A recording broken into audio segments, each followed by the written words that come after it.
రాజ్యాంగం రాజ్యాంగ నైతికత అంటే ఏంటి?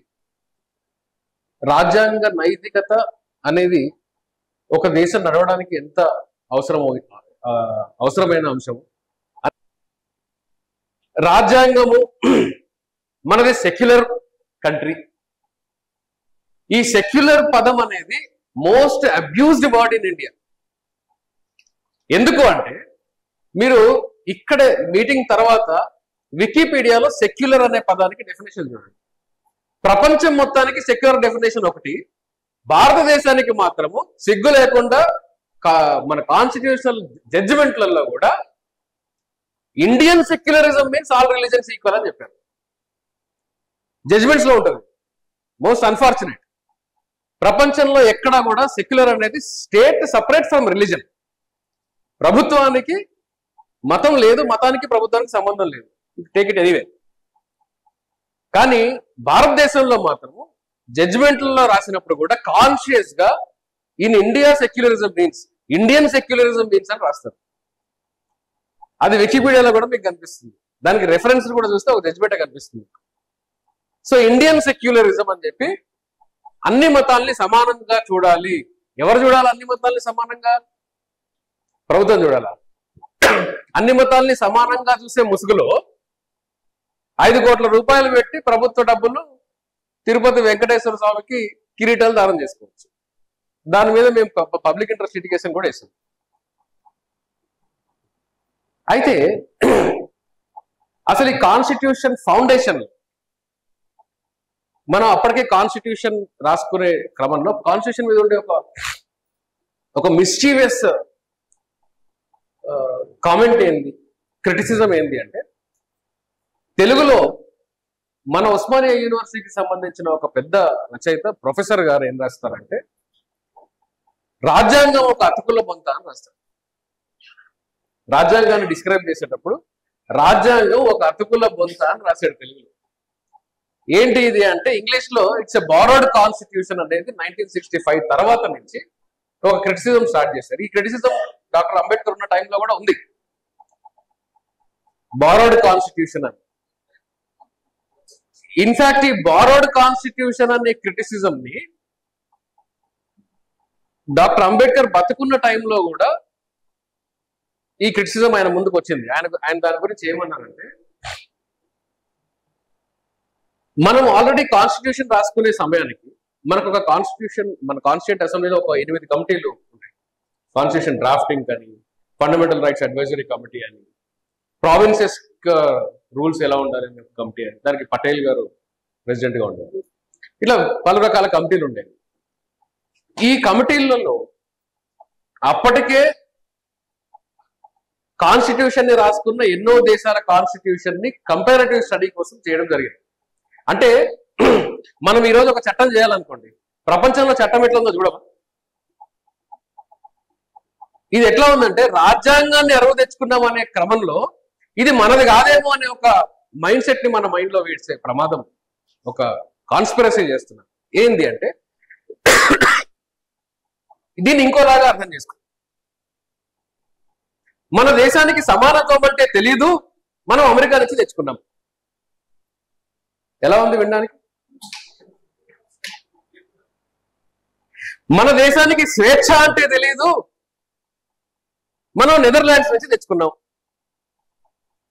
అసలు మన దేశంలో ఒక పౌరుడికి ప్రాథమిక హక్కులు అనేవి ఎప్పుడూ లేవు, మనం వేరే రాష్ట్రం నుంచి వేరే దేశం నుంచి అరువు తెచ్చుకున్నాం.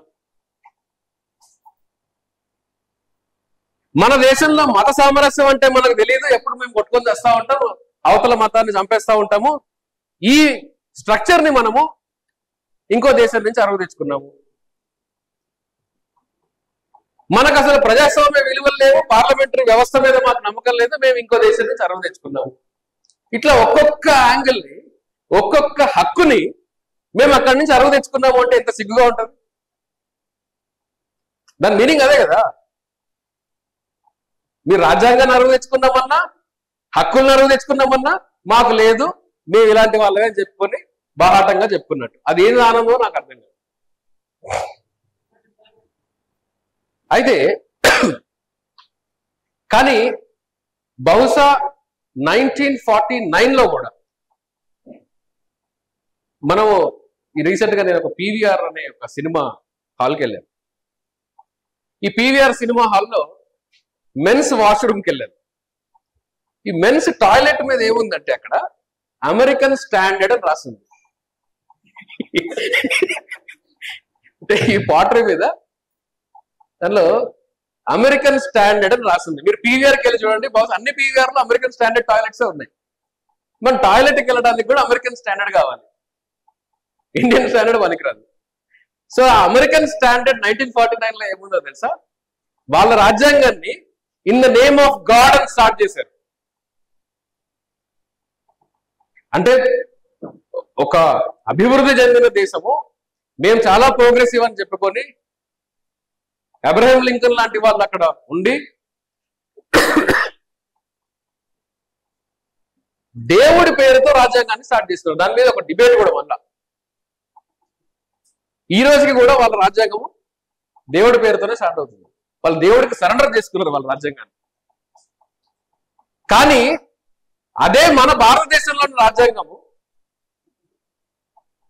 ఈ దేవుడి గురించి ఏం చేస్తుందో తెలుసా? ఐడియా ఉందా? ఏమైంది అంటే, మీకు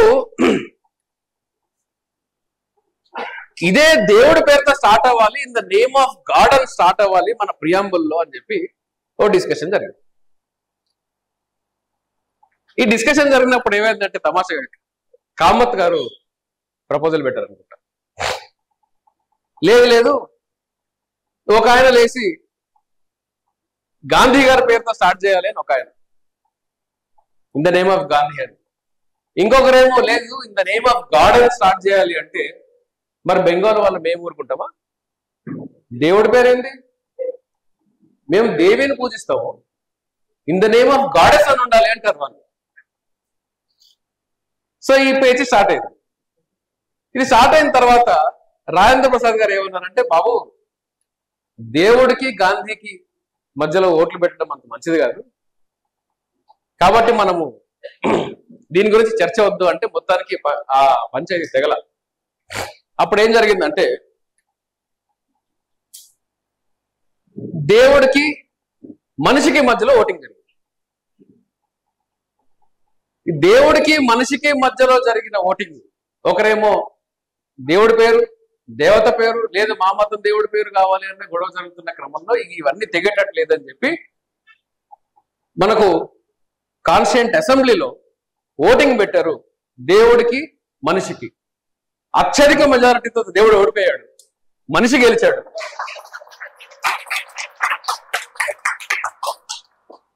మనిషి గెలిచాడు. అందుకనే మన ప్రియాంబుల్లో we the people of India అని మనిషి మూలంగా స్టార్ట్ అయిన, మానవవాద మూలంగా స్టార్ట్ అయిన రాజ్యాంగం మన. ఈ we the people of India అనడానికి ఇంతటి చరిత్ర ఉంది. మనం ఎక్కడున్నాం? ఎక్కడ కొట్టుకుంటున్నాం? మీ మసీదులు తవ్వుదాం, శవం వెళ్తే మీది, శివం వెళ్తే మాది. ఇక్కడ ఉన్నాం మనం. దీనికి కారణం ఏంటి అంటే, అట్లాంటి మైండ్లెస్ ఒపీనియన్స్, అట్లాంటి మైండ్లెస్ కామెంట్స్ చేయడానికి కారణం ఏంటి అంటే, రాజ్యాంగం హిస్టరీ తెలియకపోవడం, రాజ్యాంగాన్ని చదవకపోవడం, రాజ్యాంగ స్ఫూర్తిని తెలుసుకోకపోవడం, అసలు రాజ్యాంగం ఎటువంటి విలువల నిర్మాణం అయిందో అనేది కనీసం పబ్లిక్ రిప్రజెంటేటివ్స్ కూడా తెలియకపోవడం. ఇక్కడ మా లాయర్ మిత్రులు కొంతమంది ఉన్నారు, బయట రాగానే కారు మీద స్టిక్కర్లు చూసారు. అయినా సాహసం చేసి చెప్తున్నా, ఎందుకంటే మేము మా లాయర్స్ అసోసియేషన్ లో మీటింగ్ పెట్టినప్పుడు కూడా చెప్తారు, బాబు మనం కొంచెం ఓపెన్ గా మాట్లాడుకుందాం, నిజంగా మనకు రాజ్యాంగం తెలుసా అని అడుగుతాను. రాజ్యాంగం తెలుసా అంటే 1లో ఏముంది, 14లో ఏముంది, 220లో ఏముంది కాదు. అవి ఎవరికి ఇప్పుడు సడన్ గా అడిగితే హిందీ చట్టాల్లో ఏముందో నాకు తెలియదు. ఇంతకుముందు మీకు ఒక చీటర్ అనుకోండి, ఫలానా వాడు చీటరా అంటే మనం చీటర్ అనే పదాన్ని వాడకుండా వాడు 420 అనే వాళ్ళం. అంటే ఐపీసీలోని 420ని ఒక నార్మలైజ్ పదంగా మార్చిన వాళ్ళము. ఈ రోజు హిందీ చట్టంలో నంబర్ ఏంటంటే నేను చెప్పలేను. హిందీ చట్టం అని ఎందుకంటున్నా తర్వాత చెప్తా కాసేపటి తర్వాత. దానికి కూడా రాజ్యాంగం వెనకాల ఒక నెక్సెస్ ఉంది. కాబట్టి నేను రాజ్యాంగం మనకు తెలుసా అన్నప్పుడు దాని మీనింగ్ మీకు ఏ షెడ్యూల్లో ఏముంది, ఏ ఆర్టికల్లో ఏముంది అని కాదు. ఈ రాజ్యాంగం యొక్క స్ఫూర్తి మనకు తెలుసా? ఒక కాన్స్టిట్యూషనల్ క్వశ్చన్ మన ముందుంటే దాన్ని మనము రాజ్యాంగ దృష్టికోణంలో ఆలోచించగలుగుతున్నామా? ఫండమెంటల్ రైట్స్ అంటే ఏంటి? ఫండమెంటల్ రైట్స్ ని నిజంగానే భారతదేశం అరువుకు తెచ్చుకుందా? పార్లమెంటరీ వ్యవస్థని మనం ఎట్లా నిర్మాణం చేసుకున్నాము?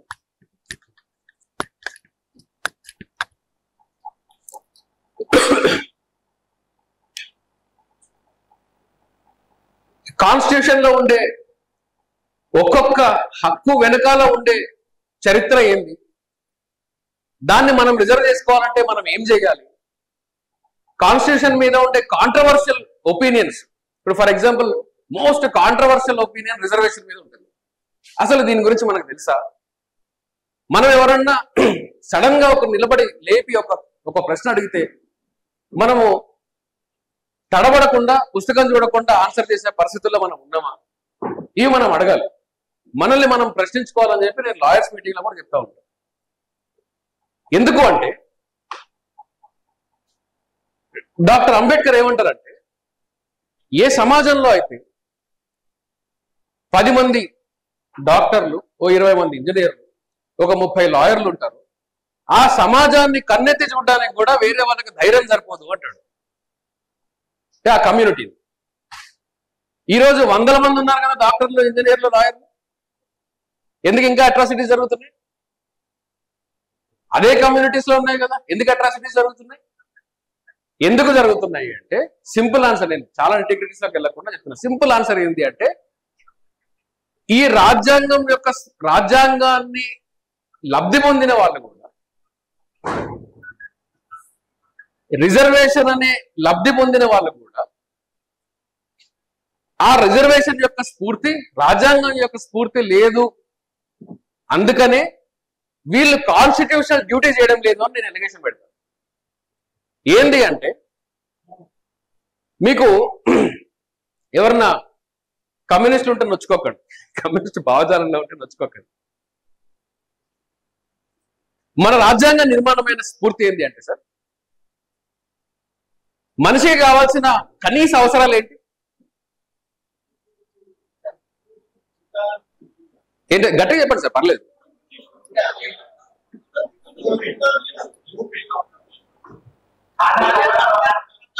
రోటీ, కపడా, మకాన్, ఫుడ్, షెల్టర్ అండ్ క్లోదింగ్.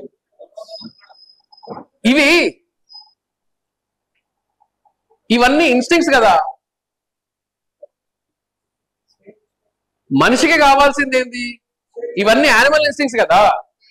తిండి, షెల్టరు, ఇవన్నీ ఏంటివి? Animal instincts. ఇవి మనిషికి కావాల్సిన కనీసం బేసిక్ నెసెసిటీస్ ఏంటి?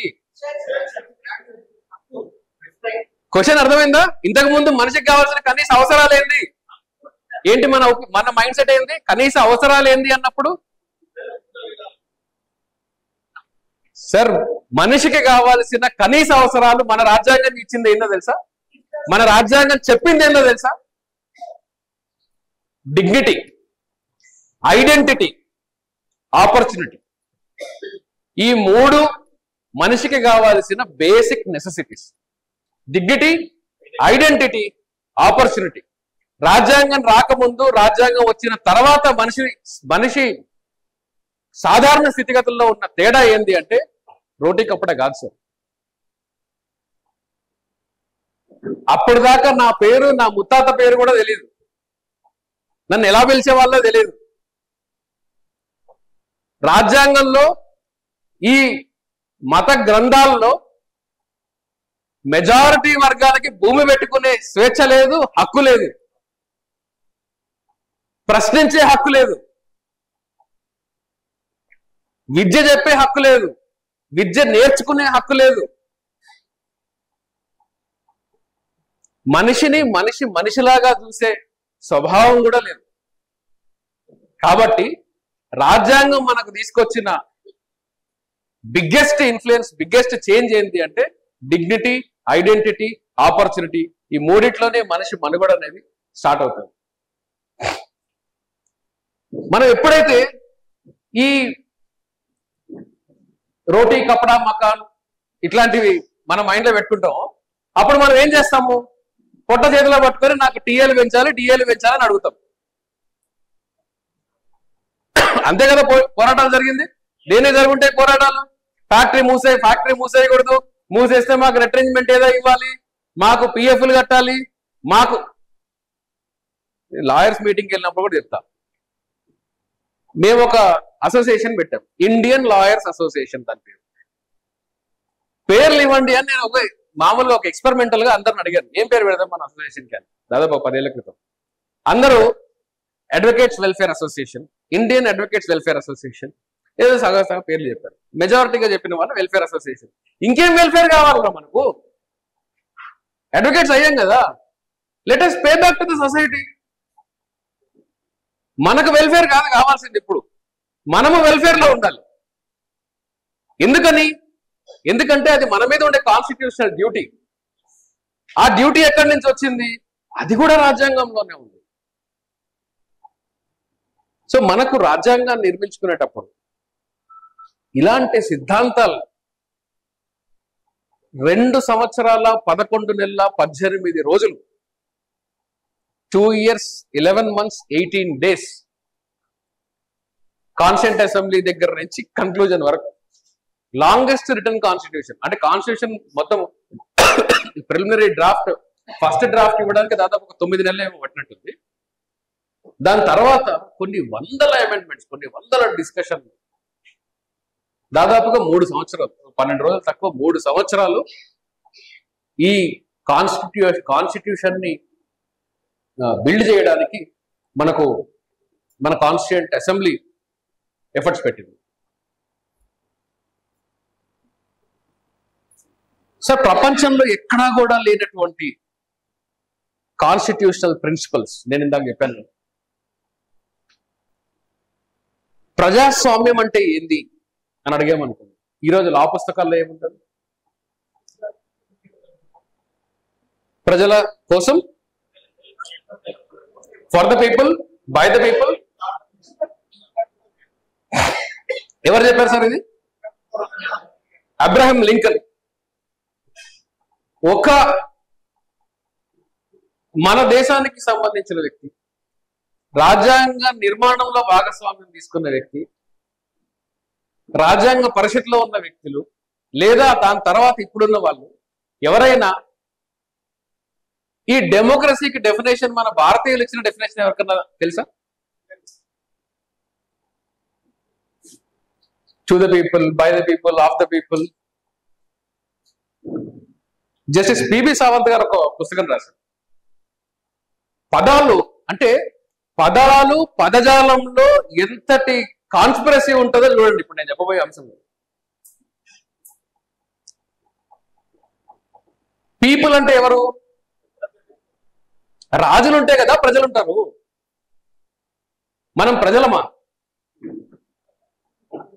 ఎవరం మనము? మనం ఎవరము?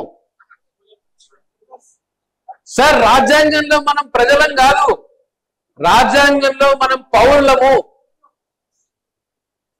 We are the citizens, we are not subjects. England లో సబ్జెక్ట్స్ అంటారు. సో పివి సావంత్ గారు ఏం రాస్తారంటే, ఆయన చెప్పింది ఇదే. నేను ఆ పుస్తకం చదివినప్పుడు ఆ ఒక్క పారాగ్రాఫ్ ని రిపీట్ గా చదివాను. నిజమే కదా, మనం పాలించబడే వాళ్ళం కాదు కదా. ఎవరు మనల్ని పాలిస్తున్నారు?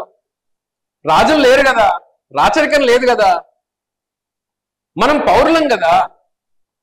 అన్నప్పుడు అరవింద్ కేజ్రీవాల్ గారు నన్ను వాళ్ళ పార్టీలో జాయిన్ అవ్వమన్నప్పుడు నేను ఆయనకు చెప్పాను, బహుశా ఆయనకు గుర్తుందో లేదో నాకు తెలియదు, సీఎం అయిన తర్వాతే ఈ ఎలక్ట్రానిక్ ఓటింగ్ మెషిన్స్ సంబంధించిన ఫైట్ లో నేను దాన్ని లీడ్ చేశాను. అయితే ఇది జరిగేటప్పుడు ఆయన సీఎంగా ఉన్నారు. వారి ఇంట్లో ఏదో లంచ్ చేస్తా ఉన్నాం మేము. మీరు ఎందుకు మా పార్టీలో చేరట్లేదు? ఇంతకాలం నుంచి మా క్యాడర్ మీకు తెలుసు, సంజయ్ సింగ్ గారు వాళ్ళు బాగా తెలుసు, ఎందుకు చేరట్లేదు అంటే నేను ఆయనతో అన్నాను సరదాగా అన్నాను, కానీ చాలా సీరియస్ కామెంట్ చేశాను. అది కాన్వర్జేషన్ సరదాగా ఉంది. అంటే పదాల్లో ఎట్లా ఉంటుంది, సార్ మీ పార్టీ పేరు నాకు నచ్చలేదండి అంటే ఇది ఎక్కడ, ఇది పాలసీ నచ్చలేదో నేను నచ్చలేదో అని చెప్తారు. కానీ మా పార్టీ పేరుకి ఏమైంది అంటే, sir Aam Aadmi common man రాజ్యాంగంలో ఎక్కడా నాకు కనపడలేదండి. రాజ్యాంగంలో ఉండే ప్రతి ఒక్క పౌరుడు కూడా స్పెషల్ ప్రివిలేజెస్ అండ్ రైట్స్ కలిగిన వ్యక్తి. వీడిని పట్టుకొని మీరు కామన్ మ్యాన్ చేశారేంది? ఈ కామన్ మ్యాన్ నేను కన్విన్స్ అవ్వలేదు. ఆయన ప్రివిలేజ్ మ్యాన్ అని అనుకుంటాను ఇన్ని రోజులు. సో నాకుండే ప్రివిలేజ్ తీసి నేను మళ్ళీ కామన్ మ్యాన్ అవదలుచుకోలేదండి, రాజ్యాంగం నాకు అన్ని ప్రివిలేజెస్ ఇచ్చింది అని చెప్పాను. అది సరదా కాన్వర్సేషన్ అయినప్పటికీ కూడా అప్పటికైతే స్పాంటేనియస్ గా చెప్పానండి, ఆయన జాయిన్ అవ్వమంటా ఉంటాయి. కానీ నిజంగా కూడా రాజ్యాంగంలో మనకందరికీ అన్ని ప్రివిలేజెస్ ఉన్నాయి. మీకు ఆర్టికల్ 13, కొంతమంది లాయర్స్ ఉన్నారు, వెంటనే 13 అనగానే స్ట్రైక్ అయిపోయింది. ఎవరున్నారు సార్ లాయర్ ఇక్కడ? లాయర్స్ ఎవరు? ఎవరు లేరా? లాయర్స్ ఎవరు లేరా? ఓ ఇద్దరు ఒకరు ఉన్నారు. ఆర్టికల్ 13 అదే నేను బయట చూసినప్పుడు కారులో ఇట్లా వస్తుంటే చూశాను నేను. ఆర్టికల్ 13 మన ప్రివిలేజ్ చూడండి.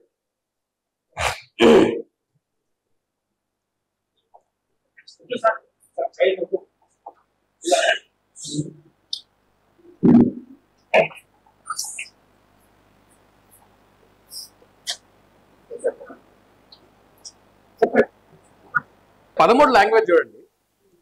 ఇందులో దీన్ని జనరల్ గా డాక్ట్రిన్ ఆఫ్ ఎక్లిప్స్ అని ఇట్లాంటివి లా బుక్స్ పుస్తకాలు చెప్తా ఉంటారు. దీన్ని ఇంకొకలాగా మనకు కావాల్సినట్టు మనం ఇంటర్ప్రిట్ చేయాల్సి వస్తే లాంగ్వేజ్ ఎంత బ్యూటిఫుల్ గా ఉంటుందంటే, నాకు సంబంధించి అది back bone of the constitution అనుకుంటాను. ఎందుకు అంటే ఇట్స్ ఎన్ ఎనేబిలింగ్ ప్రాజెక్ట్. 32కి 226కి కూడా ఎనేబిలింగ్ ప్రాజెక్ట్. టూ టెక్నికల్ దీనిలోకి వెళ్ళను నేను. ఆ 13 లాంగ్వేజ్ లో ఏముంటుందంటే అండి, కామన్ మ్యాన్ భాషలో అర్థం కావడానికి చెప్తున్నాను. ఎలాంటి చట్టమైనా, అది మత గ్రంథం కావచ్చు, అప్పుడు దాకున్న చట్టం కావచ్చు, ఇంకా మీదట రాబోతున్న చట్టం కావచ్చు, అంటే రాజ్యాంగం ఏర్పరచుకున్న రోజు నుంచి అంతకు ముందు దాని తర్వాత ఎలాంటి చట్టమైనా, ఎలాంటి మత గ్రంథమైనా ఒకవేళ ఫండమెంటల్ రైట్స్ కి, మీ ప్రతి పౌరుడు యొక్క మౌలిక హక్కులకి భంగం కలిగిస్తే, to that extent of inconsistency, అది వాయిడ్ అని చెప్తుంది. అంటే ఏంటి అంటే, సాధారణ అంటే కామన్ మ్యాన్ లాంగ్వేజ్ లో చెప్పడానికి ప్రయత్నిస్తున్నాను. ఏంటి అంటే, ఫర్ ఎగ్జాంపుల్ మన ధర్మం ఉంది, ఇందులో ఎవరు సమానులు కాదు, ఎవరికి సమానత్వం లేదు. నిచ్చెన మెట్లు, ఒకటి పైన కొడుకు కింద, ఒకటి చెప్పింది ఇంకోటి వినాలి, ఇవన్నీ మనకు తెలుసు. ఈ కాన్స్టిట్యూషన్ ఒకే ఒక సింగిల్ లైన్ తో కాన్స్టిట్యూషన్ ఏం చేసింది అంటే, ఈ ఫండమెంటల్ రైట్స్ కి మీ మత గ్రంథం అడ్డొస్తుంది కాబట్టి ఈ మత గ్రంథం నా దగ్గర చెల్లదు అని చెప్పింది కాన్స్టిట్యూషన్. మీకు అందుకనే 13 లాంగ్వేజ్ చూస్తే మీ మత గ్రంథం మీరు నడుపుకోండి. మీ మతం అని ఎందుకు చెప్తున్నారంటే మనకి అందరికి ఈజీగా అర్థం కాదు. అది ఏదైనా చట్టం కావచ్చు, మతం కావచ్చు, అది శాస్త్రం కావచ్చు, వేదం కావచ్చు, ఏదైనా కానీ మీరు దాన్ని నడుపుకోండి. మీ కస్టమరీ చట్టాలు మీకు ఉంటాయి, మీరు ప్రాక్టీసులు చేసుకోండి, పెళ్లిళ్ళు చేసుకోండి, ఏమైనా చేసుకోండి.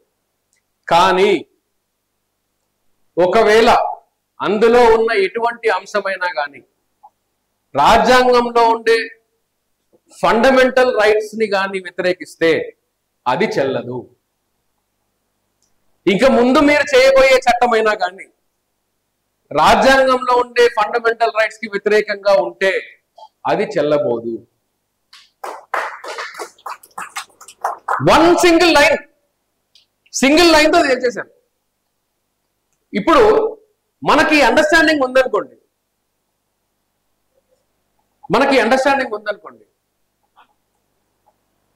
మన ముందు ఒక అన్యాయం జరుగుతుంటే మనం ఊరుకుంటామా? రాజ్యాంగం మన మీద ఒక డ్యూటీ పెట్టింది. నేను సార్కి చెప్పాను, సార్ నేను ఉన్న తక్కువ టైంలో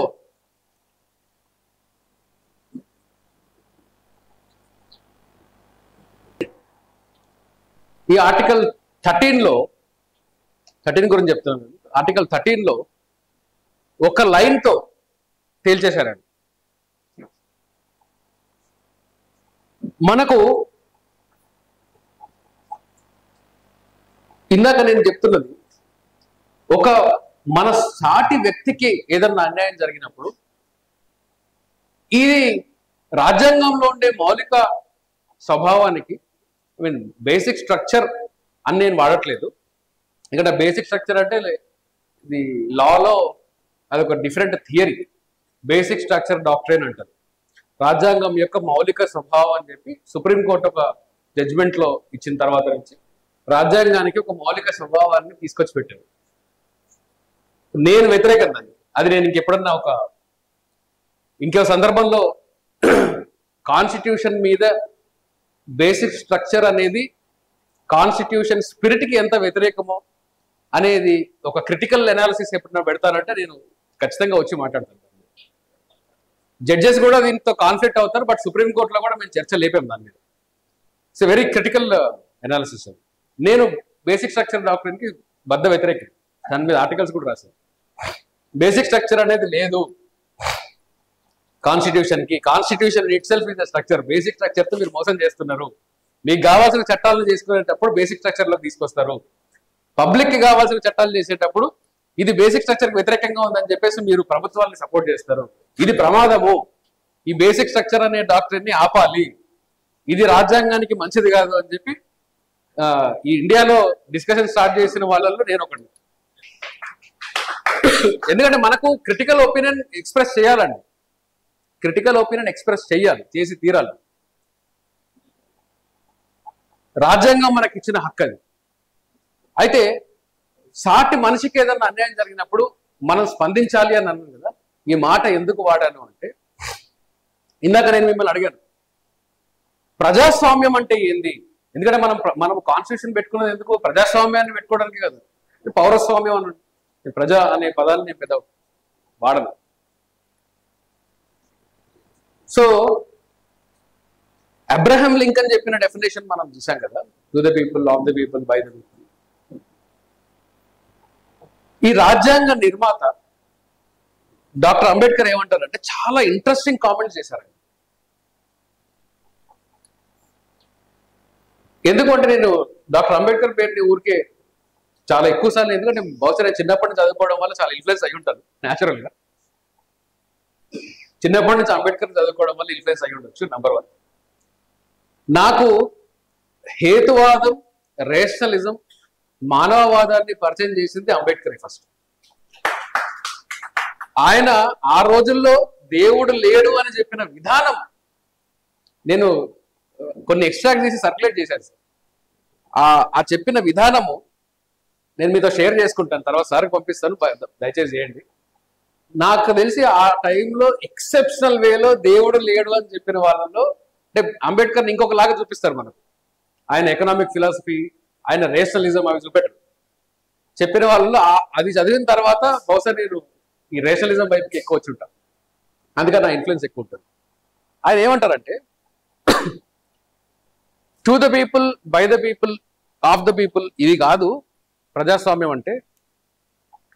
ప్రజాస్వామ్యం అంటే ఇది ఆగిపోయింది. ప్రజాస్వామ్యం అంటే శ్రద్ధగా వినండి. ఏ సమాజంలో అయితే ఏ సమాజంలో అయితే పౌరులు ఒక పౌరుడు తన హక్కుని తను కాపాడుకోవడానికి హింసకి పాల్పడకుండా, రక్తం చిందించకుండా, ఎటువంటి వైలెన్స్ కి పాల్పడకుండా తన హక్కుల్ని తను కాపాడుకోగలుగుతాడో, తన హక్కుల్ని తను ఇంప్లిమెంట్ చేసుకోగలుగుతాడో అది ప్రజాస్వామ్యము అంటే. ఆలోచించుంటామో సరే ఎప్పుడన్నా? వాళ్ళ చేత, ప్రజల కోసం, ప్రజల యొక్క ఫైన్, అది టెక్నికల్ గా ఉంటుంది. టెక్నికల్ అంటే ఇది ఎట్లా ఉంటుంది అంటే మోర్ ఆఫ్ ఎలక్టోరేట్ డెమోక్రసీ వైపుకు మనల్ని తీసుకెళ్లే ఐడియాలజీ. కానీ డెమోక్రసీకి, ఎలక్టోరల్ డెమోక్రసీకి మనం తేడాని గమనించాలి. డెమోక్రసీ అంటే ఏంది అని అడిగితే 5 ఏళ్లకు ఒకసారి ఎలక్షన్ పెట్టుకోవడం అని కూడా చెప్పచ్చు. చాలా కామన్ గా చెప్తుంటారు. ఎందుకు? ప్రజల చేత, ప్రజల కోసం, to the people, for the people, of the people. ఏంటి? ఎలక్షనే కదా. ఇంక ఎలక్షన్ లేనప్పుడు ప్రజాస్వామ్యం లేదా? కాబట్టి కాన్స్టిట్యూషనల్ మొరాలిటీ అనేది మనం అర్థం చేసుకోవాల్సిన ఒక అంశం. ఈ కాన్స్టిట్యూషనల్ మొరాలిటీలోకి వచ్చేదే ఇందాక నేను చెప్పిన డాక్టర్ అంబేద్కర్ని కోట్ చేస్తా చెప్పిన డెఫినేషన్ కూడా. అది ఏం చెప్తుంది మనకు అంటే, నా హక్కుని నేను హింసకి పాల్పడకుండా కాపాడుకోగలిగిన రోజు నేను ఈ ప్రజాస్వామ్యంలో ఉంటున్నట్టు అన్నాను కదా. దీని అర్థం ఇంకోటి ఏంటి అంటే, నా హక్కుని నేను ఎప్పుడు కాపాడుకోగలుగుతాను? రాజ్యాంగం యొక్క పని ఏంది అసలు? రాజ్యాంగం యొక్క పని ఏంటి? ఒక ప్రభుత్వాన్ని నియమించడమా? ఒక గవర్నమెంట్ తీసుకురావడం రాజ్యాంగం పని కాదు. లా కాలేజెస్కి వెళ్ళినప్పుడు నాకు వచ్చే కామన్ ఆన్సర్ ఏంటి అంటే ఇట్లాంటివే. It guides in making rules. ప్రభుత్వం ఎలా నియమించాలి, ప్రభుత్వాన్ని ఎలా ఎన్నుకోవాలి, ఇది చేసే ఈ గైడింగ్ ఫ్యాక్టరే కాన్స్టిట్యూషన్ అంటే ఇలాంటివి చెప్తుంటారు. కాన్స్టిట్యూషన్ యొక్క ఫండమెంటల్ డ్యూటీ ఏంటంటే సార్, ఏ చట్టం ఎలా ఉండాలి that is fine, but according to మీ ఫండమెంటల్ డ్యూటీ ఏంటి అంటే, కాన్స్టిట్యూషన్ యొక్క ఫండమెంటల్ నేచర్ ఏంటి అంటే to regulate the organs of the democracy. Judiciary, parliament, executive, ఇవన్నిటినీ నియంత్రించే ఒక మెకానిజమే కాన్స్టిట్యూషన్. నియంత్రణ అన్నప్పుడు, నియంత్రించే అనే పదాలన్నీ నేను వాడినప్పుడు మన మైండ్లో ఏమొస్తుంది? ఏం నియంత్రించాలి, ఎలా నియంత్రించాలి, ఎట్లా రెగ్యులేట్ చేయాలి? Once you say constitutions duty is to regulate these organs, supreme power ఎక్కడుంది? ఇండియాలో అన్నిటికన్నా పెద్ద సుప్రీం పవర్ ఏది? ఇన్స్టిట్యూషన్ ఏంటి? రాజ్యాంగం. Constitution itself is an institution. కాబట్టి మనము రాజ్యాంగం యొక్క స్వభావం is to regulate these organs అన్నాం. ఎందుకని? ఎలా రెగ్యులేట్ చేస్తుంది? Parliament can make its law. అసెంబ్లీలు, పార్లమెంట్లు వాటి చట్టాలు చేయొచ్చు, డిబేట్లు పెట్టుకోవచ్చు, చట్టాల్లో మార్పులు చేయొచ్చు, కొత్త చట్టాలు తీసుకురావచ్చు. అవి ఇంప్లిమెంట్ చేసే క్రమంలో కోర్టులు ఈ చట్టాలని రాజ్యాంగానికి వ్యతిరేకంగా ఉంది, ఇది ఈ చట్టాన్ని అమలు చేయడానికి వీల్లేదు అని కోర్టులు ఆపచ్చు. ఇది కోర్టుల యొక్క right, constitutional duty and constitutional right. Executive ఎలా వాటిని ఇంప్లిమెంట్ చేసుకోవాలి, రూల్ మేకింగ్ ఎట్లా చేసుకోవాలి, వాళ్ళ ఇండిపెండెన్స్ వాళ్ళకి ఉంటుంది. అంటే ఒక ఇండిపెండెంట్ బాడీ ఉన్న తర్వాత కూడా కాన్స్టిట్యూషన్ ఏం చేస్తుంది? ఈ 3 ఆర్గన్స్ ని కూడా రెగ్యులేట్ చేస్తుంది. మళ్ళా ఇంకొక క్వశ్చన్ అడగచ్చు, మరి సుప్రీంకోర్టు, హైకోర్టులో ఇచ్చిన తీర్పుల్ని కూడా తిరగరాయడానికి పార్లమెంట్ లో మళ్ళీ ఇంకొకసారి దాన్ని మార్చుకోవచ్చు కదా అనొచ్చు. ఎస్, మార్చుకోవచ్చు. వీళ్ళు పార్లమెంట్ లో మార్చాలి అంటే ఏం చేయాలి? రాజ్యాంగ సవరణ చేయాలి. అంటే రాజ్యాంగ సవరణ చేయకుండా పార్లమెంట్కి కూడా రైట్ లేదు. ఈ రాజ్యాంగ సవరణ చేసినప్పుడు రాజ్యాంగ సవరణ చేయాలి అనే అధికారాన్ని కూడా మన కాన్స్టిట్యూషన్ మేకర్స్ ఎంత ముందు చూపుతూ ఆలోచించారు తెలుసా? ఒక సెక్యులర్ అనే పదాన్ని కాన్స్టిట్యూషన్ లో పెట్టాలి అనేది కాన్స్టిట్యూంట్ అసెంబ్లీ టైంలో కూడా డిస్కషన్ ఉంది. ఇదేమి ఇప్పుడు తీసుకొచ్చిన డిస్కషన్లు డిబేట్లు ఏం కాదు. కాన్స్టిట్యూషన్ టైంలో కూడా దాని మీద దాదాపు ఒక 15-16 పేజీల వాల్యూమ్స్ లో 15-16 పేజీలు ఉంటుంది దాని మీద. ఈ సెక్యులర్ అనే పదం ఉండాలి మన రాజ్యాంగంలో. అప్పుడు ఏమన్నారో తెలుసా? చాలా ఇంపార్టెంట్ అబ్జర్వేషన్ కాన్స్టిట్యూంట్ అసెంబ్లీ చేసింది. మనం సెక్యులర్ అనే పదాన్ని పెట్టుకోవడం కాదు, సెక్యులర్ అనే క్యారెక్టర్ ని కలిగి ఉండాలి అని చెప్పారు. అర్థమైందా? సెక్యులర్ అనే పదం కాదు రాజ్యాంగంలో కావాల్సింది, సెక్యులర్ అనే క్యారెక్టర్ ని మన రాజ్యాంగం కలిగి ఉండాలి. ఈ రాజ్యాంగానికి ఆ క్యారెక్టర్ ఉంది. దాన్ని ఎప్పుడైతే మీరు ఓ పదంలోకి కన్వర్ట్ చేస్తారో తర్వాత మిస్చీఫ్ జరుగుతుంది అని చెప్పి రాజ్యాంగం నిర్మాతలు ఆ రోజున ఈ పదాన్ని రాజ్యాంగంలోకి రానివ్వను. ఇప్పుడు దాన్ని మిస్చీవియస్ గా దాన్ని ఓ బ్లూ స్టార్ ఆపరేషన్ తర్వాత తీసుకొని వచ్చి పెట్టారు. ఇప్పుడు దాని మీద గొడవ. ఇది ముందు లేదు. చూడండి, ముందు రాజ్యాంగంలో సెక్యులర్ అనే పదం లేదు, ఇందిరాగాంధీ గారు తీసుకొచ్చి పెట్టారు అన్నప్పుడు కామన్ మ్యాన్, రాజ్యాంగం మీద ఏబిసిడీలు కూడా తెలియని వాడు ఏమనుకుంటాడు కదా, మనకు సెక్యులరిజం అంతకుముందు లేదు, కాంగ్రెస్ వాళ్ళు వచ్చి సెక్యులరిజం అని చెప్పేసి అంటున్నారు. మనది హిందూ రాష్ట్రము. వినడానికి ఎంత కన్విన్సింగ్ థియరీ లాగా ఉంది, కన్విన్సింగ్ గా ఉంది కదా. సో ఈ ఒక పదాన్ని తీసుకురావడానికి రాజ్యాంగం ఎంత కష్టపడి, ఒక పదాన్ని తీసుకురాకుండా ఉండడానికి రాజ్యాంగం కష్టపడి, వి ద పీపుల్ అని స్టార్ట్ చేయడానికి రాజ్యాంగ నిర్మాతలు ఎంతటి డిస్కషన్స్ డిబేట్స్ పెట్టి ఆఖరికి ఎలక్షన్లు పెట్టి మరి దేవుడిని ఓడించారు. ఇవన్నీ మనకి ఎప్పుడైతే ఆ స్ఫూర్తి మనకు తెలియదో, దీని వెనకాల ఉండే ఆ దృష్టికోణం మనకు తెలియకుండా ఉంటుందో అప్పుడు మనకు రాజ్యాంగం అర్థం కాదు, రాజ్యాంగ విలువలు అర్థం కాదు. అప్పుడే నేను ఒక పౌరుడు తన హక్కును కాపాడుకోవడానికి హింసకి పాల్పడకూడదు అని అంటాడో అప్పుడే దాని ఫాలోయింగ్ లోనే డాక్టర్ అంబేద్కర్ ఇంకొక అబ్జర్వేషన్ చేస్తారు. ఏమంటారంటే, ఈ కాన్స్టిట్యూషనల్ మొరాలిటీ అనేది ప్రతి ఒక్క పౌరుల్లోనూ రావాలి, కానీ కాన్స్టిట్యూషనల్ మొరాలిటీ అనేది బై డిఫాల్ట్ గా రాదు, ఇట్స్ ఎ స్టేట్స్ డ్యూటీ అంటాడు ఆయన. ఈ స్టేట్ డ్యూటీగా మారాలి. ప్రతి ఒక్క పౌరుల్లో రాజ్యాంగం పట్ల రాజ్యాంగ నైతికతని పెంచే విధంగా స్టేట్ పాలసీ ఉండాలి, లేకుంటే రాజ్యాంగ నైతికత ఎవరిలో రాదు అని అంటాడు. అప్పుడు ఈ పౌరస్వామ్యం, డెమోక్రసీ నడవాలి అంటే ఫండమెంటల్ గా ఆయన చెప్పిన ప్రపోజల్ ఏంటి అంటే, నేను నాకు కాకుండా, నాకు సంబంధం లేని, నాకు అవసరం కూడా లేని ఇంకొక వ్యక్తికి తన హక్కులు హననం జరుగుతున్నాయి అంటే అతని కోసం నేను ఎప్పుడైతే రియాక్ట్ అయ్యి ఇతని హక్కులు కూడా నేను కాపాడాలి అని చెప్పి ఎప్పుడైతే నేను రియాక్ట్ అవుతానో ఆ రోజు డెమోక్రసీ నిజంగా దేశంలో ఎస్టాబ్లిష్ అవుతుంది. అప్పుడు దాకా మనకెవరికి కూడా కాన్స్టిట్యూషనల్ మొరాలిటీ అనేది ఉండదు అని అంటే. సో నేను ఈ ఇంట్రొడక్షన్ ఎందుకు ఇచ్చాను అంటే,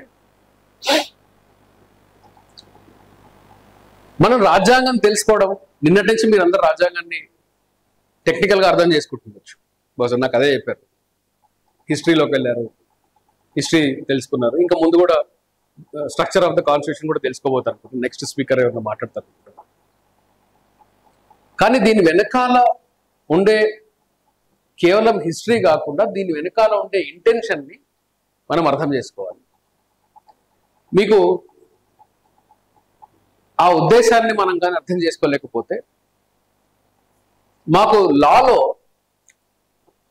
ఇంటర్ప్రిటేషన్ అంటాం, ఇంటర్ప్రిటేషన్ ఆఫ్ స్టాట్యూట్స్ అనేది ఒక సబ్జెక్ట్ కూడా ఉంటుంది. లా కాలేజీలో కోర్సులో.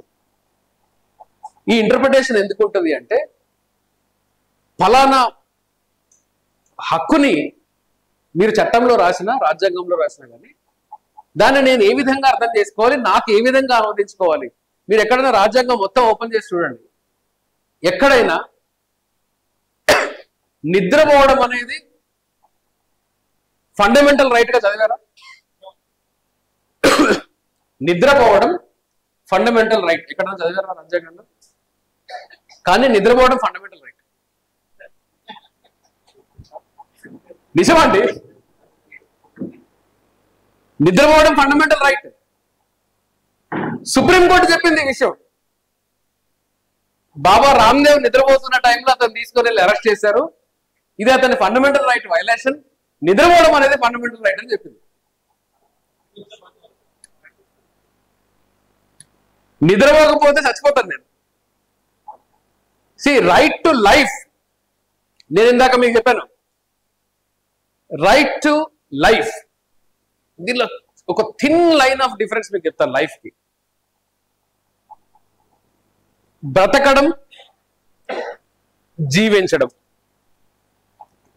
బ్రతకడము అంటే గాలి పీల్చుకోవడము, తినడము, షెల్టర్ కలిగి ఉండడము, ఇవి బేసిక్ ఇన్స్టింక్ట్స్ తో బ్రతికి ఉండడం. జీవించడము అంటే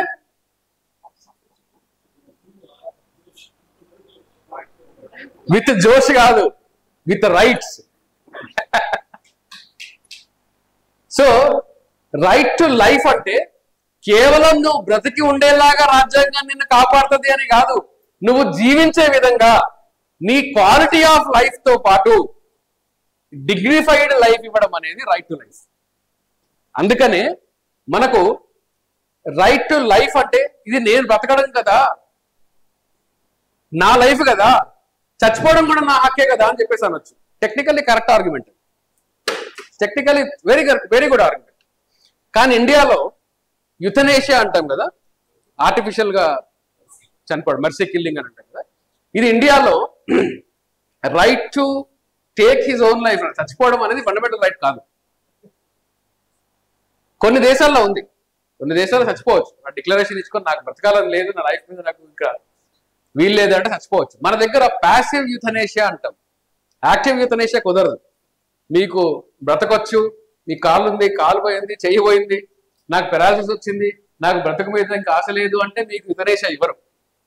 మీరు కంప్లీట్ వెజిటేటివ్ స్టేట్ లోకి వెళ్ళి మీకు ఇంకా రివైవ్ అయ్యే ఛాన్స్ లేదు, ఇతని లైఫ్ ఇలా ఉండడం కన్నా చచ్చిపోవడం బెటర్ అనుకొని కోర్ట్స్ మీరు డిసైడ్ చేసుకున్న తర్వాత అప్పుడు మాత్రమే యుథనేషియాకి, ప్యాసివ్ యుథనేషియాకి పర్మిషన్ ఇస్తారు.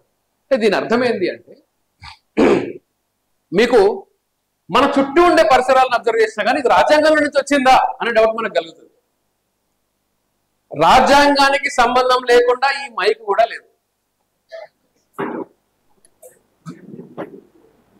మాట్లాడే స్వేచ్ఛ ఒకటే కాదు, దాని సాధనం కూడా లేదు.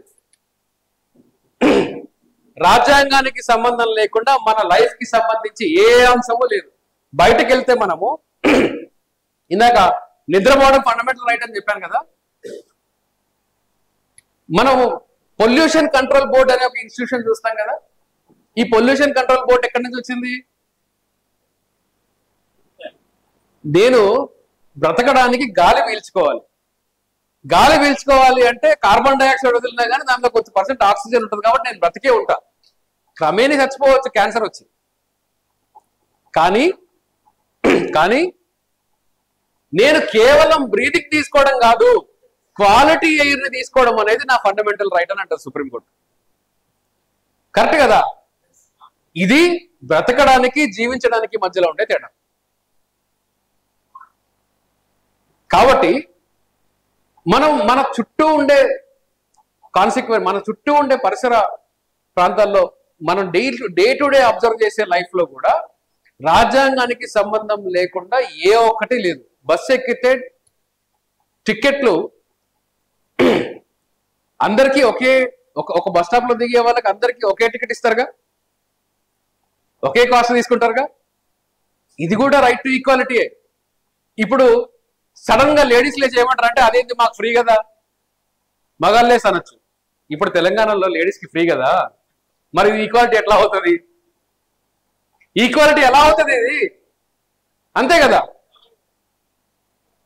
లేడీస్ కి ఫ్రీ ఎలా ఉంటుంది?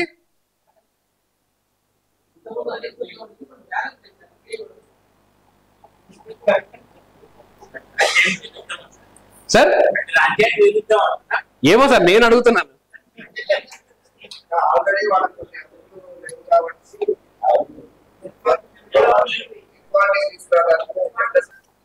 ఆర్మీలో, సిఆర్పిఎఫ్స్ లో, వీటిలలో ఉమెన్ క్యాడెట్ ఉంటారు కదా, వీళ్ళని ఈ హిల్ స్టేషన్స్ లో 30 days 40 days 50 days ఉండే దగ్గర ఉమెన్ కి డ్యూటీ వేయరు. మరి మగాళ్ళందరూ వెళ్ళి అదేంటది, వాళ్ళు కూడా ఈ ఆర్మీ ఆఫీసర్లే కదా, మేము ఆర్మీ ఆఫీసర్లే కదా, మాకెందుకు ఈ నెలల తరబడి డ్యూటీలు వేస్తున్నారు, వీళ్ళకెందుకు వేయడం లేదు అని అడగొచ్చు కదా. రాజ్యాంగం ముందు అందరూ సమానమైనప్పుడు మరి ఉమెన్ కి ఎట్లా సపరేట్ గా ఇస్తారు? రాజ్యాంగం ముందు అందరూ సమానం కదా, ఎస్సీ ఎస్టీలకు రిజర్వేషన్ ఎట్లా ఇస్తారు?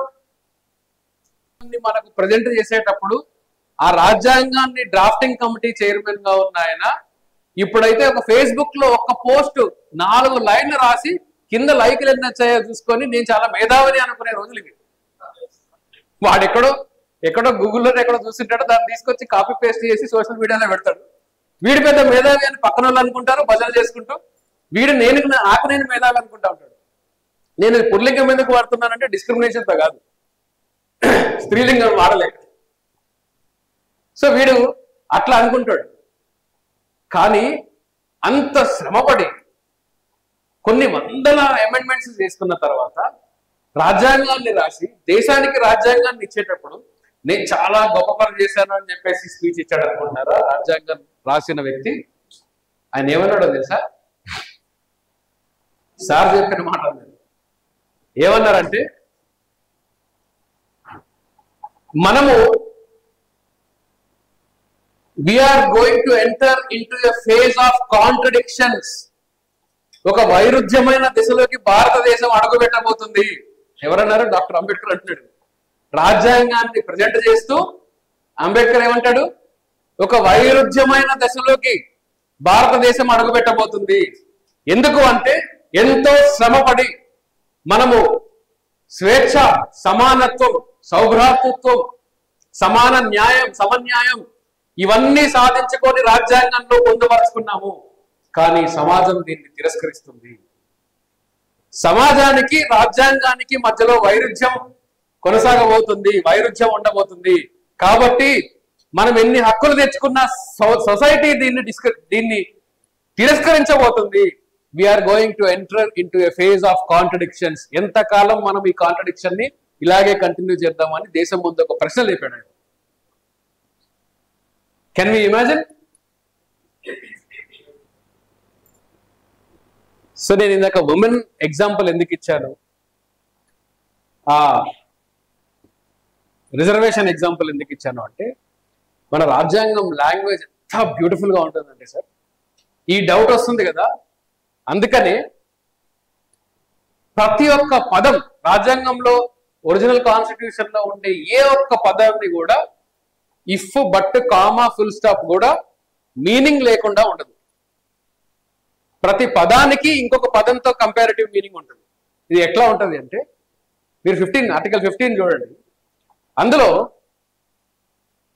Discrimination only on the basis of gender, అంటే only on the basis of race, caste, religion అనేది ప్రాహిబిటెడ్. అంటే only on the basis of gender. నేను ఓన్లీ జెండర్ ఎగ్జాంపుల్ తీసుకుంటాను, చాలా ఉంటాయి. జెండర్ ఎగ్జాంపుల్ తీసుకుంటాను. కేవలము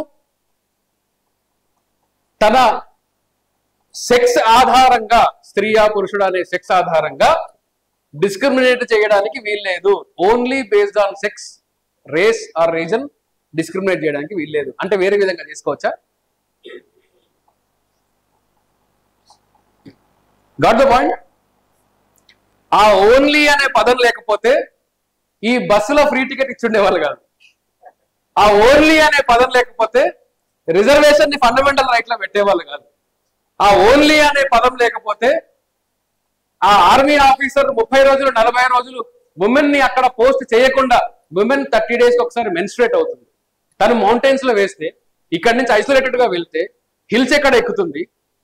కాబట్టి అది డిస్క్రిమినేషన్ కాదు, only on the basis of sex అక్కడ డిస్క్రిమినేట్ చేయడంలా, జెండర్ కోసం కాదు అక్కడ డిస్క్రిమినేట్ చేసేది. So you cannot bring gender. Affirmative actions లో ఉండే స్పిరిట్ ఈ ఓన్లీ అనే పదంలో ఉంది. ఓన్లీ అనే పదాన్ని ఎవరు పట్టించుకోరు. చదివినప్పుడు only base on the sex అని చదువుతారు. ఇది ఎక్కడ ఉంటుంది చూడు, కాన్స్టిట్యూషన్ ఉంది ఇక్కడ.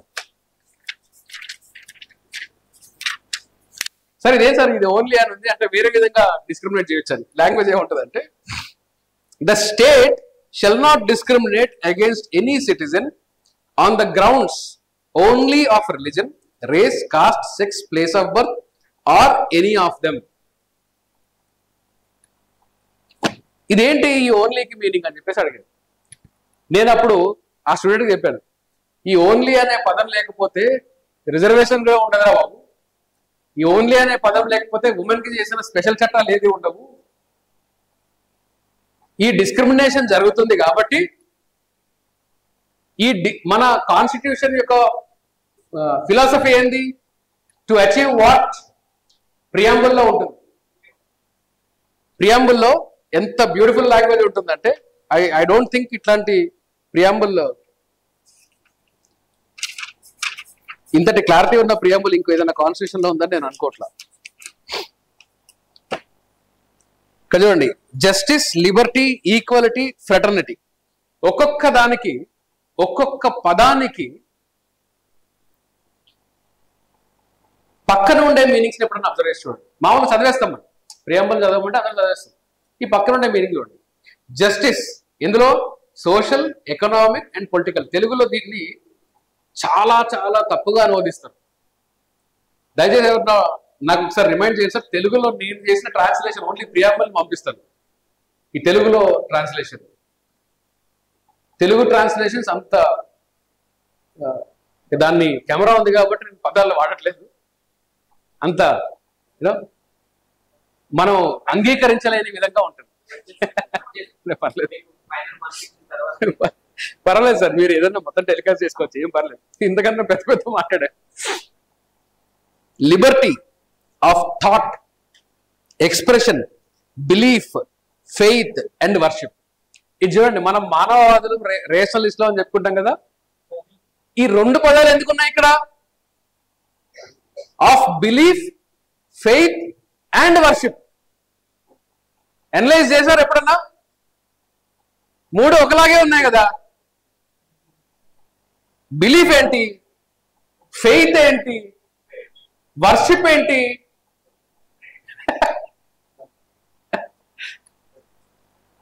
ఇది నేను మీకు ఎక్స్ప్లెయిన్ చేయకుండా ఇక్కడికి వదిలేస్తాను. ఎందుకు అంటే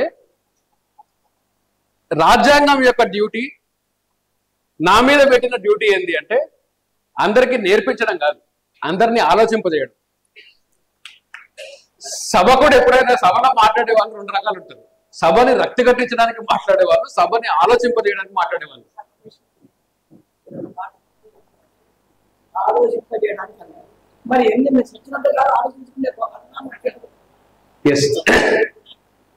సచ్చినంత కాలం ఆలోచించుకుంటే పోవాలా అనేది ప్రశ్న, అదే సమాధానం కూడా. there is no finality in thinking, that is the foundation of rationality, that is the foundation of science. Science ki ade foundation. If there is a finality, there is no rationality. కాబట్టి ఆలోచనకి అంతం లేదు sir. మిమ్మల్ని ఆలోచించమన్నది మీరు conclusion తీసుకోవడానికి కాదు, opinions form చేసుకోవడానికి, పలు విధాల అర్థం చేసుకోవడానికి, అంతేగాని ఫైనాలిటీ తీసుకోవడానికి కాదు. నేను ఈ అంబేద్కర్ అసోసియేషన్స్ పెట్టిన మీటింగ్స్కి వెళ్తా ఉంటాను తరచుగా. వీళ్ళు ఏం చేస్తారంటే, డాక్టర్ అంబేద్కర్ రాశారు అని చెప్పి వెనక బ్యానర్లు ఎక్కడన్నా ఉంటే, మీరు ఇట్లాంటి బ్యానర్లు రాసినప్పుడు 3 రాస్తారు పైన. బోధించు, పోరాడు, సమీకరించు. అతి దగులుబాజీ ట్రాన్స్లేషన్ ఇది. ఆయన చెప్పింది ఏంటి అంటే ఎడ్యుకేట్, యాజిటేట్, ఆర్గనైజ్. దీన్ని నేను నిజామాబాద్ లో అనుకుంటా 2012-13 టైంలో నిజామాబాద్కి వెళ్ళాను. మీటింగ్ ఏదో చెప్తా ఉన్నా, నాకు జనరల్ గా 1 full day సెషన్స్ ఉంటాయండి. హిస్టరీ, కాన్స్టిట్యూషనల్ లా, ఇవన్నీ 1 full day ఉంటుంది. మార్నింగ్ టు ఈవినింగ్ చెప్తాను క్లాసెస్. ఒక్కోసారి 2 days 3 days కూడా ఉంటుంది, అందరూ భరిస్తే. సో అందులో ఒక ప్రొఫెసర్ గారు లేచి ఏమన్నారంటే, ఏమంటే మీ వెనకాల బ్యానర్ ఉంది కదా, అందులో బోధించు, పోరాడు, సమీకరించు అని ఉంది. ఇది తప్పు. ఈ అంబేద్కర్ చెప్పింది బోధించు, సమీకరించు, పోరాడు అని చెప్పాడు. మీరు సమీకరణని లాస్ట్ లో వేశారు, తప్పు సార్, నేను ఒప్పుకోను అన్నాడు. అన్నా ఇది నా ఆర్గనైజేషన్ కాదు, నాకు పిలిస్తే వచ్చారు, కానీ నువ్వు అడిగా కాబట్టి చెప్తాను నేను అని చెప్పి ఆన్సర్ చెప్పాను. సార్ ఇది అసలు నేను దీన్ని ఒప్పుకోను, ఈ ఎడ్యుకేట్, యాజిటేట్, ఆర్గనైజ్ నేను ఒప్పుకోను. దీనికి మన రాజ్యాంగ స్ఫూర్తికి ఒక సంబంధం ఉందిగా చెప్తున్నాడు. నేను ఒప్పుకోను. ఎందుకు ఒప్పుకోను అంటే, డాక్టర్ అంబేద్కర్ చెప్పింది ఎడ్యుకేట్, యాజిటేట్, ఆర్గనైజ్, ఇదే స్ట్రక్చర్. నాకు తెలుసు, లాస్ట్ లో ఆర్గనైజ్ చెప్పాను. మహారాష్ట్రలో ఒక పెద్ద మనిషి కూడా నన్ను ఒక క్వశ్చన్ అడిగాడు, దానికి ఆన్సర్ చెప్పాడు. ఈ నిజామాబాద్ కన్నా ముందే ఏమడిగాడంటే, ఈ అంబేద్కరిజం మీద క్లాసెస్ ఆ రోజు చెప్పేది, ఈ ఆర్గనైజ్ అని చెప్పారు కదా, ఆర్గనైజ్ చేసి మేము ఏం చేయాలి అని అడిగాడు ఆయన. సరే ఎడ్యుకేట్ చేస్తాము, యాజిటేట్ చేస్తాము, ఆర్గనైజ్ చేస్తాము. ఆర్గనైజ్ చేసిన తర్వాత ఏం చేయాలి అన్నాడు. మాకు ఏదో ఒక పని ఉండాలి కదా, ఏం చేయాలి అన్నాడు. అది ఏదో మన తమాషా ఉంది క్వశ్చన్ అనుకున్నాను. ఇంతకీ మొత్తము ఈ పదజాలము, మాయజాలం ఏంటో తెలుసా? ఎడ్యుకేట్, యాజిటేట్, ఆర్గనైజ్ అనేది ఆయన చెప్పిన దాన్ని తెలుగులో నేను అనువదిస్తాను. ఇంగ్లీష్ నుంచి మరాఠీలోకి అనువదించాను. మరాఠీ నుంచి ఎవడో హిందీలో పెట్టాడు దీన్ని, శిక్షిత్ కరో, సంఘటిత్ కరో, సంఘర్ష కరో అని. ఈ హిందీలో నుంచి తెలుగులోకి అనువదించాడు. బహుశా ఇంగ్లీష్లో నుంచి డైరెక్ట్ గా అనువాదం కాదు, ఎందుకంటే ఇది ప్రతి దగ్గర అదే ఉంది మీనింగ్. తీరా ఏంది అని చెప్పి మొత్తం ఆయన స్పీచెస్, ఫిలాసఫీ చూసిన తర్వాత నేను ట్రాన్స్లేషన్ తీసి చెప్పాను. ఇప్పుడు ఆల్మోస్ట్ అందరు దాన్ని అడాప్ట్ చేసుకుంటున్నాను. కొన్ని దాని మీద నేను చాలా క్రిటికల్ గా ఆర్టికల్స్ రాసి క్రిటిసైజ్ చేసి ఈ ఆర్గనైజేషన్స్ అందరినీ కనిపించినప్పుడంతా తిట్టాను. మీకు అదే అర్థం కాకపోతే ఏమర్థం అవుతారో. విజ్ఞానించు, ఉద్యమించు, పోరాటం కాదు. పోరాటానికి ఉద్యమానికి చాలా తేడా. ఉద్యమించు, వ్యవస్థీకరించు, ఇది నేను చేసిన ట్రాన్స్లేషన్. చూసారా ఎక్కడన్నా? ఇది నేను చేసిన ట్రాన్స్లేషన్. ఎందుకు అంటే, ఆర్గనైజ్ అంటే నలుగురిని కూర్చోబెట్టి 10 మందిని ఇక్కడ కూర్చోబెట్టి మనం అందరం కూర్చొని ఆర్గనైజేషన్. ఇది ఆర్గనైజ్ కాదు. మనం అందరం ఎందుకు కూర్చున్నాం ఇక్కడ? వ్యవస్థ పునర్నిర్మాణం కోసం కూర్చున్నాం. వ్యవస్థీకరణ అనేది మన అల్టిమేట్ ఎజెండా.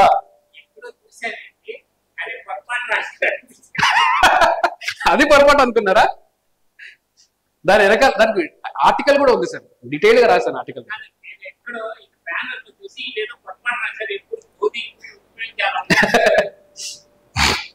అది ఎందుకు, అది అక్కడ ఎందుకు రాయాల్సి వచ్చింది కూడా చెప్తాను. అయితే మనందరం కూర్చొని, మనందరము ఇక్కడ మీటింగ్ లో కూర్చొని ఇంత మాట్లాడి రాజ్యాంగం ఇది అని చెప్పుకున్నది ఎందుకు అంటే, our fight is not political. Doctor Ambedkar అంటారు, our fight is not political, our fight is not for economic status. మరి ఏంది మన పోరాటం దేనికోసము అంటే, దేనికోసం? ఆత్మగౌరవం, ఇంకా వ్యవస్థ కోసం, ఇంకా వెరీ గుడ్, మనిషిని మనిషిలా చూడాలి, వెరీ గుడ్, ఇంకా ఎస్. ఇప్పుడు ఆయన ఏం చెప్పాడో చెప్తాను. మనిషిలోని మనిషిని కోల్పోయాడు. ఈ మనిషిలోని మనిషిని పునర్నిర్మించడానికే మన ఉద్యమం అంతా అని చెప్తాడు ఆయన. రిక్లమేషన్ ఆఫ్ హ్యూమన్ పర్సనాలిటీ అంటాడు. Our fight is for the reclamation of human personality. That is the spirit where our constitution came. That is the spirit where our constitution makers came from. మనం ఆలోచించుంటామా మన fight ఏంది, మన philosophy ఏంది అంటే వ్యవస్థ పునర్నిర్మీకరణ మాత్రమే కాదు, మానవ వాదము, మనిషిని పునర్నిర్మించాలి. ఈరోజు ఏమైపోయింది, మనము రాజ్యాంగంలో first past the post system అంటాం మన పార్లమెంటరీ వ్యవస్థని. అంటే 1 man 1 vote 1 vote 1 value. ఇది కొంతమంది చాలా సీనియర్స్ ఉన్నారు ఇక్కడ. ఇందిరాగాంధీ టైంలో దీని గురించి ఏం రాసేవాళ్ళు అంటే చాలా తరచుగా రాసేవాళ్ళంట. నాకు పెద్దలు చెప్తే తెలుసు. ఇందిరాగాంధీ ఓటు వేసినా, రిక్షా వాడు ఓటు వేసినా రెండింటికి ఒకటే వాల్యూ అని చెప్పేవాళ్ళు. ఇంతేనా? ఇది విన్నారా ఇంతకుముందు మీరు ఏమంటున్నా? నాకు ఒక పెద్ద మనిషి చెప్తే తెలిసింది. 1 man 1 vote 1 vote 1 value. ప్రతి ఒక్కరికి ఒకే ఓటు ఉంటుంది, ప్రతి ఓటుకి ఒకే వాల్యూ ఉంటుంది. ఇంతేనా అండి? ఇది ఎంత తప్పు తెలుసా? రాజ్యాంగం అది చెప్పలా. 1 man 1 vote. దీన్ని ఇంకోలాగా ఆలోచించి చూడండి. 1 man 1 vote మనం సాధించుకున్నాము, ఖచ్చితంగా సాధించుకున్నాము. రిగ్గింగ్ చేస్తారు, అది వేరే విషయం. 1 man 1 vote మనం సాధించుకున్నాము. 1 vote 1 value మనం సాధించుకోలేదు. సమాజం ఫెయిల్ అయింది. 1 vote 1 value లేదు. సిగ్గు లేకుండా మా అడ్వకేట్ అసోసియేషన్లలో కూడా జరిగే చిన్న చిన్న ఎలక్షన్లలో కూడా మారలు ఎంతమంది ఉన్నారు, మాదిగలు ఎంతమంది ఉన్నారు, రెడ్లు ఎంతమంది ఉన్నారు, యాదవులు ఎంతమంది ఉన్నారు, యాదవుల ఓట్లు ఎన్ని ఉన్నాయి, ముస్లింల ఓట్లు ఎన్ని ఉన్నాయి? 1 ఓటుకి వాల్యూ లేదు. 1 community vote 1 value, 1 region vote 1 value, 1 religion vote 1 value, 1 caste vote 1 value, 1 gender vote 1 value. Where is 1 man 1 vote 1 vote 1 value? దానికి ఇంకొక మీనింగ్ ఏంటో తెలుసా? మనిషి ఇండిపెండెంట్ గా ఆలోచించడం మానేశాడు. రాజ్యాంగము ప్రతి ఒక్కరికి వ్యక్తిగత స్వేచ్ఛ ఇచ్చింది, సమూహ స్వేచ్ఛ కాదు. వ్యక్తిగత స్వేచ్ఛ అనేది వ్యక్తిగత ఆ పర్సనల్ డిసెంట్ లోనే ఉంటుంది, పర్సనల్ డిస్క్రిప్షన్ లోనే ఉంటుంది. వ్యక్తిగతంగా ఆలోచించిందే వ్యక్తిగత స్వేచ్ఛ. ఈ 1 vote 1 value అంటే మనం ఎక్కడన్నా ఇండిపెండెంట్ గా డెసిషన్ తీసుకుంటున్నామా? Free fair and transparent elections అని అంటాం. Free fair and transparent elections అంటే ఇంకొక ఆయన ట్రాన్స్లేషన్ ఉచితమైన అని రాశాడు, పుస్తకంలో ఉంది. సో ఈ free fair and transparent elections మనకు నిజంగా ఉన్నాయా? ఈ ట్రాన్స్లేషన్ గోల్ అనేది ఎక్కడ దాకా వెళ్ళిందంటే అండి, మనకు ఒక పెద్ద మనిషి ఐ థింక్ గూడూరు, నెల్లూరు జిల్లా గూడూరులో ఒక మీటింగ్ జరుగుతుంటే అక్కడ ఒక పొలిటికల్ పార్టీకి సంబంధించిన పెద్ద మనిషి ఆయన political power is the master key అన్నాడు డాక్టర్ అంబేద్కర్ అన్నాడు. అంటే నేను అనుకున్నాను, నేను అంబేద్కర్ బాగా చదువుకున్నాను కదా ఎంతో కొంత, ఈయన ఒక ప్రశ్న అడుగుదాము, కొంచెం తుండ్ర ప్రశ్న అడుగుదాం అని చెప్పి డిసైడ్ అయ్యి నేను ఆ రోజు ఆయన అడిగాను, sir Ambedkar political power is the master key అన్నారు కదా, కీ పరిస్థితి బాగానే ఉంది, ఈ తాళం ఎక్కడుందండి, ఈ తాళం ముర్ర ఎక్కడుంది, దాన్ని తీస్తే ఏమొస్తుంది అని అడిగాను. ఏమొస్తుంది? రాజ్యం వస్తుంది, రాజ్యాధికారం వస్తుంది అన్నాడు. ఏం రాజ్యాధికారం అండి అన్నాను. 2 నిమిషాలు ఆలోచించి బహుజన రాజ్యాధికారం వస్తుంది అన్నాడు. సరే ఈయన నేను ఇంకొంచెం అల్లరి చేద్దామని, సార్ నాకు డౌట్ ఉంది సార్, మరి నేను అడగొచ్చా అని అడిగాను. చెప్పు అడగండి, ఆయన కూడా బైక్ ఇచ్చారు. నేను ఇన్సల్ట్ చేయడానికి అడగట్లేదు, నేను జెన్యూన్ డౌట్ అడుగుతున్నానండి అని చెప్పి అమాయకంగానే ఫేస్ పెట్టి అడిగాను. బహుజన రాజ్యాధికారం అంటే ఏంటండి అంటే మెజారిటీ ప్రజలు వాళ్ళ కోసం ఎన్నుకున్న ప్రభుత్వాలు అన్నాడు. మరి ఇప్పుడు మన ఫస్ట్ పాస్ ద పోస్ట్ సిస్టమే కదా మంది, హైయెస్ట్ ఉండేది ఎస్సీ ఎస్టీ ఓబీసీ మైనారిటీలు అందరూ కలిసి 85% ఉన్నారు కదా, వీళ్ళందరూ ఓట్లు వేయకుండా రాజ్యం రాదు, రాజ్యాధికారం రాదు కదా. మరి ఆల్రెడీ మెజారిటీ ఓట్లు వేస్తే వచ్చిన ప్రభుత్వాలే కదా ఇవి, ఇది బహుజన రాజ్యాధికారమే కదా అని అడిగాను. అంటే మరి టెక్నికల్లీ అదే కదా అంటే, లేదు అట్లా కాదు, ఆయన ఏమన్నా అంటే అక్కడ మన భావజాలం ఉండే వాళ్ళు ఉండాలి అన్నాడు. అంటే బహుజన రాజ్యాధికారం అంటే మీరు నచ్చిన భావజాలం ఉండే వాళ్ళు బహుజన రాజ్యాధికారం అంటే రాజ్యాంగం చెప్పిన రాజ్యాధికారం ఉండేది కాదనమాట. మీకు కావాల్సిన భావజాలంలో ఓ గాడిద పోయి ఇంకో అడ్డగాడిద వస్తే రాజ్యం మారిపోద్దా? కాదు కదా. వాట్ ఈస్ దిస్ బహుజన రాజ్యాధికారం? దాని మీద ఒక పుస్తకం రాస్తున్నా, అసలు ఏంది బహుజన రాజ్యం అన్నప్పుడు నేను ఆయనకు ఒకటి చెప్పాను, సార్ దయచేసి మీరు ఏం తప్పుగా అనుకోకండి, మీరు ఇక్కడ ఏ పుస్తకంలో చదువుతున్నారో నాకు తెలియదు, తెలుగులో చాలా మోస్ట్ కోటెడ్ పుస్తకం కుల నిర్మూలన, అన్హైలేషన్ ఆఫ్ కాస్ట్. ఏంటండి? కుల నిర్మూలన. మీరు ఆ పుస్తకం తీసుకొని చదవండి ఒకసారి ఇప్పుడు తెలుగులో. ఇంగ్లీష్ లో ఏమంటుందంటే పొలిటికల్ రిఫార్మ్స్ గురించి చెప్పాడు. Political reforms cannot with impunity take precedence over social reforms in the sense of reconstruction of a society is a thesis which cannot be controverted. Doctor Ambedkar అంటారు పొలిటికల్ రిఫార్మ్స్ సమాజాన్ని మార్చడానికి political reforms సరిపోవు, ముందంజలో రావు. It cannot take precedence over social reforms in the sense of reconstruction of a society is a thesis which cannot be controverted. సమాజ పునర్నిర్మాణంలో కేవలం political reforms ని ముందు పెట్టడం వల్ల సమాజం పునర్నిర్మాణం కాదు. సమాజాన్ని మార్చాలి అంటే సమాజాన్నే మార్చాలి అంటాడు ఆయన. సమాజంలో మార్పు రాకుండా పొలిటికల్ రిఫార్మ్స్ తీసుకొని వస్తే ఉత్తరప్రదేశ్ లో మీరు అనుకున్న బహుజన రాజ్యాధికారం వచ్చింది, మరి ఎందుకు మారలేదు సమాజం? సమాజం తిరస్కరిస్తుంది, సమాజం మారలా. ఒక ఇంటర్వ్యూలో 56 లో BBC ఇంటర్వ్యూ మీరు అంబేద్కర్ చూడండి, ఆయన ఏమంటారంటే ఎవరికన్నా ధైర్యం ఉందా అని, రాజ్యాంగం వచ్చిన తర్వాత రాసుకున్న తర్వాత ఇండిపెండెన్స్ వచ్చిన తర్వాత 1956లో ఉండి ఒక వ్యక్తి ఏమంటున్నాడో తెలుసా? మన దేశానికి స్వాతంత్రం అప్పుడే వచ్చి ఉండవలసింది కాదు,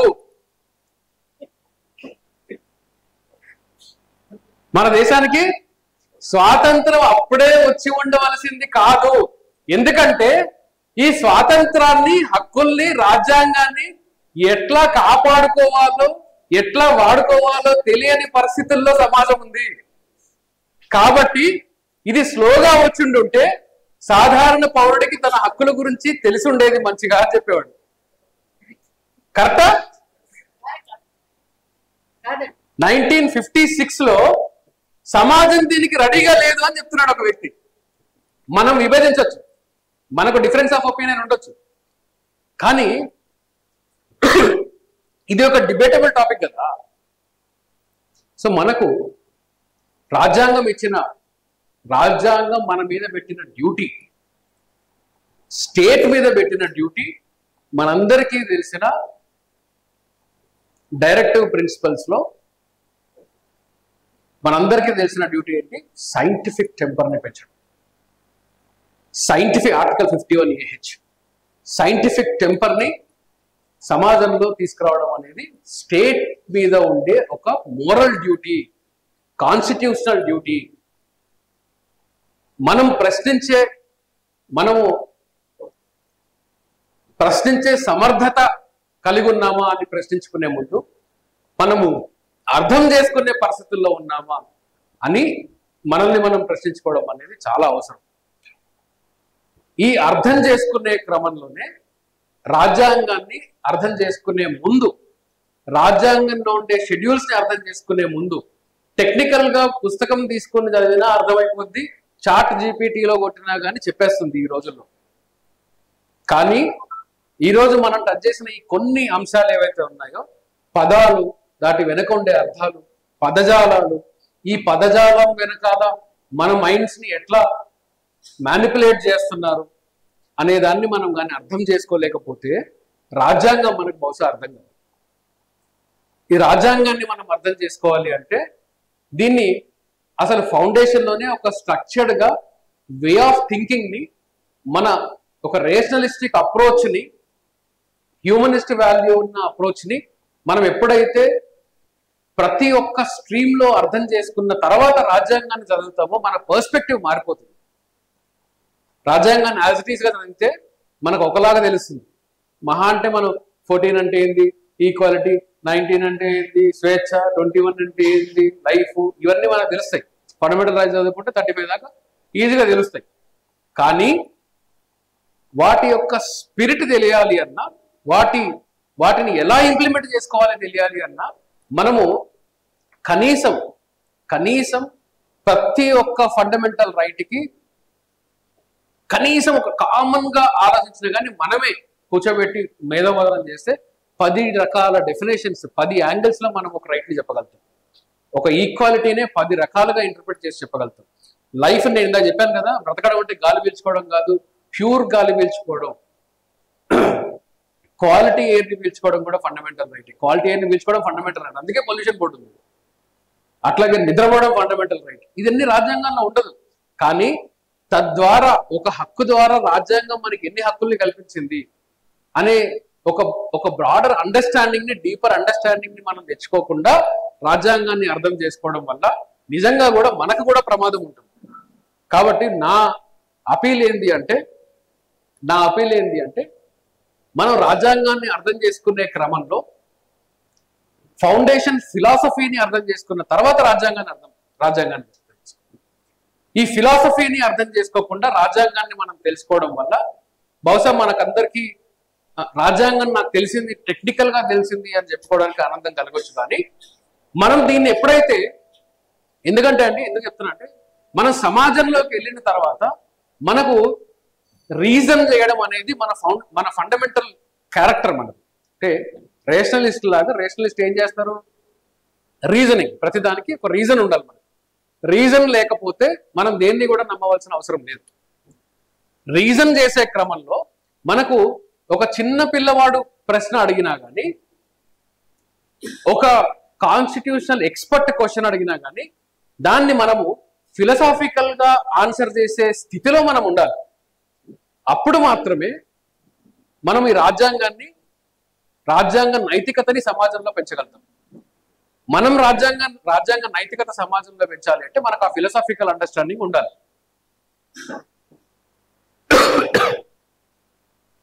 కాబట్టి నేను ఇవాళ కొంచెం అన్ఫార్చునేట్ సిచ్యువేషన్స్ లో ఉన్నాను నేను. కాబట్టి తక్కువ టైం నేను మాట్లాడగలిగాను, కొంచెం వెళ్ళాలి. ఇంకేదన్నా మీటింగ్ పెట్టుకున్నప్పుడు definitely I will try to be on time and కొంచెం ఎక్కువ టైం తీసుకొని ఈ ఫిలసాఫికల్ అండర్స్టాండింగ్ తీసుకొచ్చే క్రమంలో నా కాంట్రిబ్యూషన్ నేను చేస్తాను. అయితే ఇక్కడ నేను చెప్పిన దాన్ని అందరూ అంగీకరించాలి, దాన్ని అగ్రీ చేయాలి, యాక్సెప్ట్ చేయాలి అనే కండిషన్ ఎవరికి, మీ మీద నాకు, నా మీద మీకు లేదు. మనందరికీ కూడా రీజనింగ్ అండ్ థింకింగ్ కెపాసిటీ ఉంటుంది. So let us debate, let us discuss. ఇది బుద్ధుడు ఒకటి చెప్పి నేను ముగిస్తాను. బుద్ధుడు తన చనిపోయిన తర్వాత, మామూలుగా మనం ఇప్పుడు ఎవరిలో చనిపోయినప్పుడు మీటింగ్స్ పెట్టుకుంటాం కదా, మీటింగ్స్ పెట్టుకున్నప్పుడు ఆ చనిపోయిన వ్యక్తి యొక్క ఫాలోవర్స్ ఏం మాట్లాడతారు? ఈ చనిపోయిన వాడితో నాకుండే సంబంధం ఏంటి, నాకుండే బంధం ఏంటి, నాకుండే బాంధవ్యం ఏంటి, ఆయన ఎంత గొప్పవాడు, ఏం చేశాడు, ఎలా ఉండేవాడు, ఇవన్నీ మాట్లాడతారు. కామన్గా మాట్లాడతారు. కానీ బుద్ధ అండ్ హిస్ ధమ్మ పుస్తకం చదవండి, దానిలో హిజ్ ప్లేస్ ఇన్ ధమ్మ అని ఉంటుంది. హిజ్ ప్లేస్ ఇన్ ధమ్మ ఆ చాప్టర్లో